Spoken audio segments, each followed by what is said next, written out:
Ampuliriza omulungi, nkwaniriza mu katabo kaffe ssanyu teribeerera.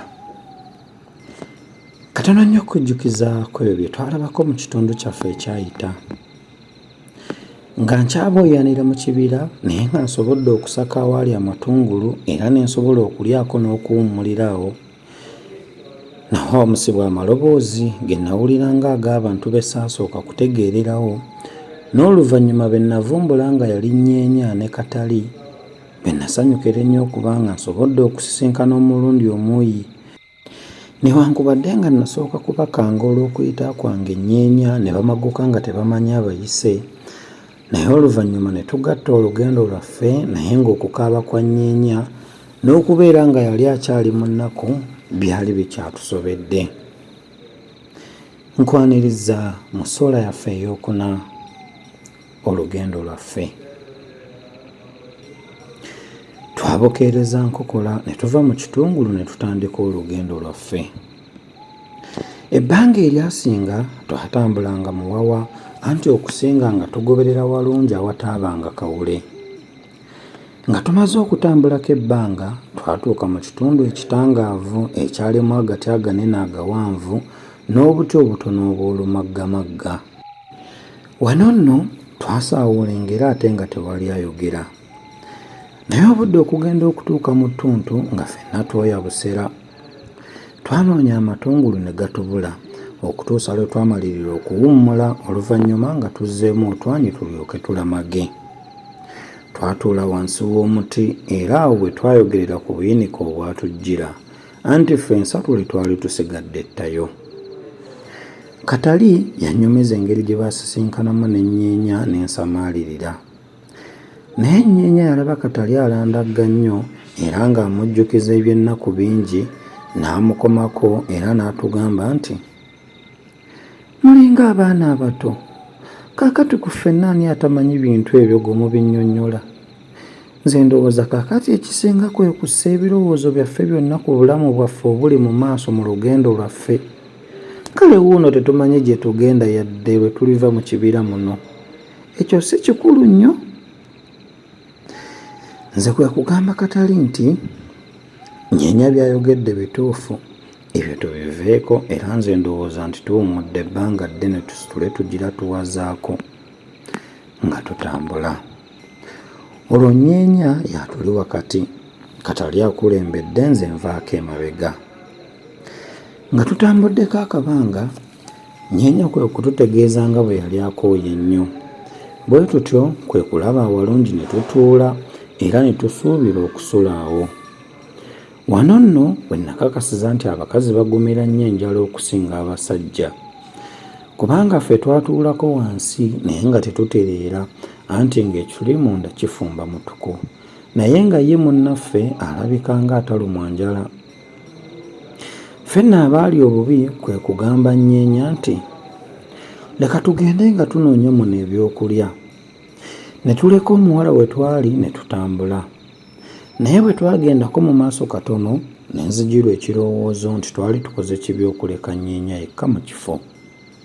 Kwe kuteesa ye Katali n'addayo okumukuuma, nze ne neeyongerayo okunoonya ebyokulya. Bwe nazuula omuziru kwe kuddayo ne mbakima.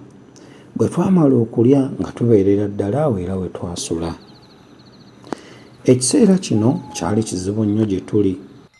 Obubugo bwaffe bwe twalimu tumale twesimattula abasajja bwe bwokka bwe twalina, naye n'engeri gye twabuyisanga mu miti nga tulanduka wamu n'okukwebera, ebitundu ebiramu ku bbo byali bisigadde bitono ddala.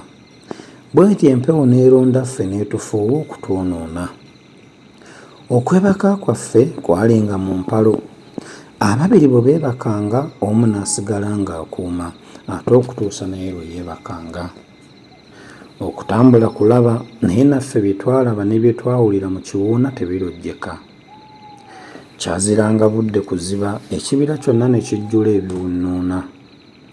Wabanga oli awo okuuma banno n'owulira obusolo obujja bwewulunta wansi, olwo nno ate n'okubirira. Wabanga okyali ku busolo, wagendanga okuwulira nga waggulu ku miti ebinyonyi bisindogoma ne wootudde n'ojugumira. Bwe wavanga awo n'owulira obuntu obusinda obusinzi, oluusi bwe twawuliranga businde nnyo ne tulowooza nti mpozzi bw'abanga bubaguliza nsolo okujja kutulya. Mu byonna bye twawulira mu kiwuuna ebyasinga okututekemula ennyo gaali maloboozi ag'abantu ge twawuliranga nga gakaaba. Lumu ffenna twali tukyatudde tunyumya, twagenda okuwulira ng'ekintu kiwuuna ng'omuntu. Ekyo olwamalanga ekirala ne kitandika okukaaba nti, "Woowe nnyabo! Woowe nnyabo! Woo! Woo!" Ffenna abaali boogera ne tubunira bemmu. Amaloboozi ago ne gatasalako okumala ebbanga ddene. Munnange nno kwolwo otulo twebaka mavumira. Obudde olwali okumuzuulamu buti ne tutambula. W'ofiira ng'olabye ebinene ggwe wamma, naye naffe ku lunaku lwaffe olw'omukaaga mu kibira twalaba ekitalo. Enkya yonna twatambulira ddala awataali kwekenenkula, naye bwe butuuka mu ttuntu ne tugenda tugwa ku mwalo ogwalina amazzi amatukuvu ennyo era amannyuguvu obulungi. Wano nno buli omu weeyeemalira eggoga, anti twasooka kugawaawamira n'oluvannyuma ne tugeeyiwako. Bwe twamala nnyenya n'ateesa nti, "Kaakati tusomeke tugende mu maaso tulabe awalungi tuwummule era tusulire eddala awo." Ekyo kye twakola nga tusomoka mwala nga tulaba walungi nga tugumba bute. Olwo emibiri gyaffe gyalimiramu nnyo mpozzi olw'okunaabako kuli, era eggulo limu twanyumyamu katono ng'ogw'okwebaka gubujja. Ku luno nnyenya nange ffe twasooka okwebaka, ye musajja wattu Katali n'asigala ng'akuuma. Bwe nawungula mutwe nawungula ne ngolokoka ne munnange Katali ne yeebaka. Naye bannange baba bali ddala mu matansajjere, ne nnengera ekintu nga kiri ng'omuntu ddala ali obwereere. Naye olw'okubanga omwezi gwali gukkazizza bulungi, obutangaavu bwali buyise mu makoola g'emiti nga munda mulabikira ddala bulungi.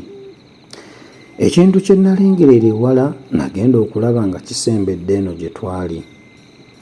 Ekintu kyali kinene nnyo era nga kitambula ng'omuntu. Amagulu gaali mampi naye ng'emikono miwanvu. Olubuto lwali luyitirivu obunene naye ng'akatwe katono nnyo nga bw'olaba akannamunswa. Amannyo gaali mawanvu bulala nga gayisiŋŋanyizza ate nga gonna gali ku ngulu. Bwe kyakyuka nga kiti ensisi n'ebula okunzita. Kyagendanga ne kiyimirira ne kiwuuba emikono n'embula okufa ekitiibwa kyakyo. Ekirala ekyanneewuunyisa ku kintu kino byali binnonko ebyanogokeranga okumu, anti buli lwe kyawetanga ne bivuga beppwa. Naye nalaba kitandise okusitula ennyindo ne mmanya nti kitukonze oluswera obulwa butuuse. Bwe nateeba okukiboggolera nga bannange bwe banaasisimuka bajja kutya nnyo. Naye mba nkitunuulidde nti enkakaba ndaba nga bwe kyebaliga, ebinyonyi ne bigenda biwamatuka waggulu ku muti mwe kyali kiyimiridde ne bimenya ettabi ly'omuti ekkalu eryajjira ddala busembalala ne likyeggunda ku gubuto. Munnange ebinyonyi byakatusombera. Ekisolo ne kigenda kitema omulanga ogwawawaza n'ekibira era ne gusisimula n'abaali beebase. Ne kyetala ne kimenya obuti obwali awo bwonna. Twagenda okulaba nga kitusemberedde nnyo, olwo ne tumanya obwaffe nga bwe bwali bukomye. Naye nnyenya yalaba kijjira ddala bukula gye twali, n'ayoola omusaaniiko n'agukiiwa mu maaso, anti ne kyetala. Nanyigira nnyo nnyenya olw'ekikolwa ekyo, naye nga sirina kyakukola. Katali yalaba nnyenya akatambye, kwe kumenya mangu ekiti okutalaaga olutalo, naye ssebo ng'ekisolo kiriwo kikuba omuggo tolabawo. Katali yalaba kyetala, kwe kukisoberera n'akikuba ekigwo ku gubuto n'okugwa ne kigwa. Olwo nno nze ng'akabugo kajugumira nga bw'olaba empina ng'oli azina. Ekisolo olwasituka awo kyadduka buddusi era nga bwe kikaaba tekyadda. Naye entiisa katono etutte. Otulo otwebakwako eggulo limu twe twamala. Twasula tutunula okukeesa obudde era enkya twalwawo nnyo okuva mu kifo ekyo. Ampuliriza omulungi, nzikiriza tufundikirira awo olwaleero we tujja okusimbuliza twongere okumanya biki ebyaddirira nga tukyali mu kibira. Akuume atakomera mpeera.